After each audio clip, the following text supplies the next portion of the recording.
If you're like me, and I'm guessing you are if you're watching this, then you have spent some amount of time thinking, writing about, or playing video games. You have discussions with your friends or family about gaming and how it impacts your life. Chances are, if you've been doing this for any significant amount of time, then at some point you've asked yourself, are video games art? Now, wait. This is normally where a video essayist might inform you what the definition of art is, but you're not stupid, and we both know that. Also, convincing people that video games are art is not the point of this video. But I wanted to talk about a game that really brought this topic to the forefront of games discussion for me all those many years ago. Journey. Now, like many PS3 exclusives in the early 2010s, Journey is one of those games that I only played partway through on a friend's console during the course of an afternoon. I never actually got to finish it. I was in the wrong console ecosystem and figured I'd have a chance to get back to it eventually. Well, eventually came and went, and I still hadn't finished the game. So, like any good gamer with access to the internet, I did the next best thing. I watched a no commentary playthrough on YouTube. An entire Let's Play of Journey can be watched in about 2 to 3 hours, depending on how much exploring and shenanigans the players get up to. And I was hooked. From the mesmerizing vistas to the enchanting environmental storytelling, every facet of Journey's storytelling was crafted in a delightful way, presented in the perfect magical medium of a video game. 10 years later, I finally played Journey start to finish. I can see why, for many gamers, Journey truly is the perfect comfort game, the kind of experience that you come back to over and over again. Not only because of its digestible playtime, though it is a great way to relax for a few hours, but because of how well it executes its mechanics, music, and story. Journey, as you might expect, is about getting from point A to point B. Put like that, you might expect that task to be boring or simple, but this game is neither of those things. While the platforming aspect of various regions is by no means complex, the developers, known as ThatGameCompany, created play areas that just beg to be explored, like some sort of wanderlust-filled English muffin with nooks and crannies that feed the soul.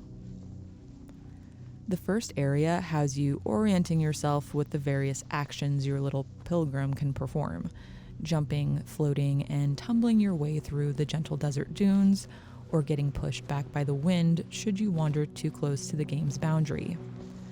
That little detail is actually one of my favorites. It's so much more immersive to be kept in line in this way as opposed to hitting an invisible wall or encountering an immersion-breaking dialogue bubble. This first area also has the scarf fragments that will enhance or recharge your ability to jump and float for longer periods of time, each fragment adding to the length of your scarf. To call these rogue fragments towards you, you simply let out a burst of song. Light button presses produce shorter, surreptitious chirps with a smaller call radius, while longer presses maximize the reach of your notes, and thus you have baby's first words. Before moving on to the next area, you're presented with the first formal piece of the story.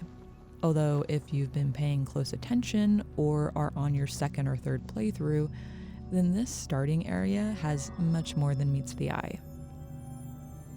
These vignettes give the player a deeper look into the story of the journey and speak to the questions that have already been forming in the player's mind. Why am I here? Where even is here? What happened? Each time I experienced one of these encounters with my spirit guide, I started to piece together what I could infer from these silent memories and the various murals I had discovered along my path.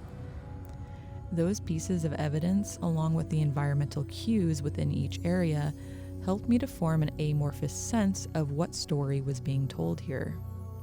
And with each subsequent playthrough, different pieces of information were either solidified or replaced with what I thought made the most sense. But depending on the player's own worldview or perspectives, it is quite likely that their interpretation of all these elements would produce a completely different conclusion than my own.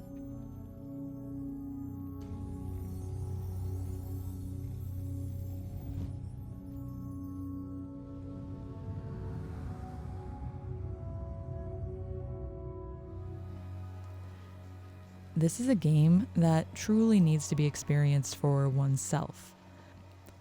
While it is fun to watch other players' experiences, there are many ways that Journey communicates with the player in an intimate way, from how different perspectives and camera angles are used, to how the environment reacts to your presence. But no example expresses this gripping quality better than the soundtrack.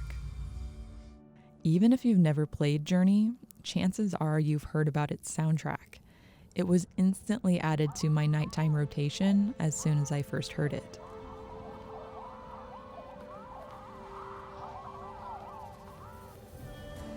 But the way it reaches out and touches the player is accomplished through its dynamic feedback-based composition.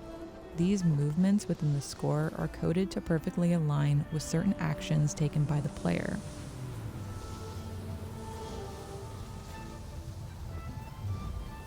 Each player has perfectly tailored auditory feedback that enhances the game's overall presentation.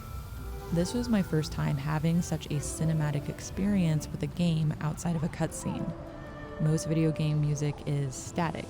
You have this song for this area, and that's it.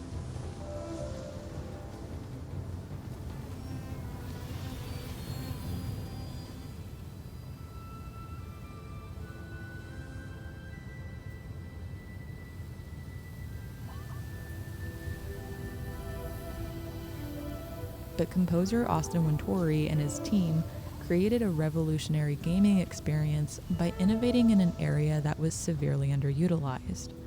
The graphics in Journey are pleasing to look at, sure, but in an industry that is often obsessed with the graphical fidelity of its product, this shift in focus really made it stand out at the time.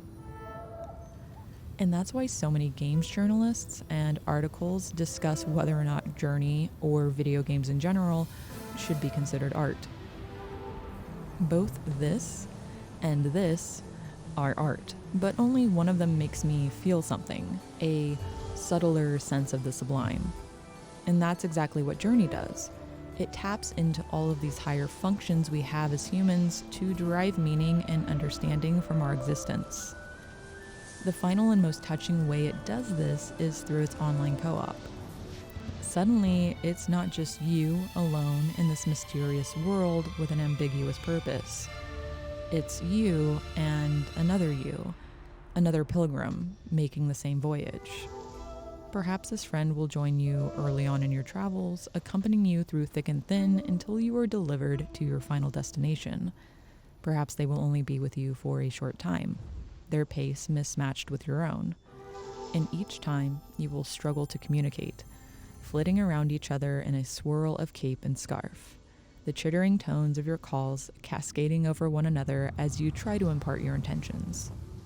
And each time you will grow attached, whether a little or a lot. You will rejoice in meetings and mourn at partings. You will worry over your companions during trying times, and you will celebrate the victories. And most importantly, you will feel something. Journey has become a part of my existence in a way that few games ever do.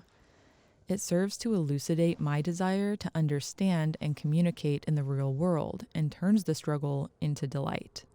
And if that isn't art, I don't know what is.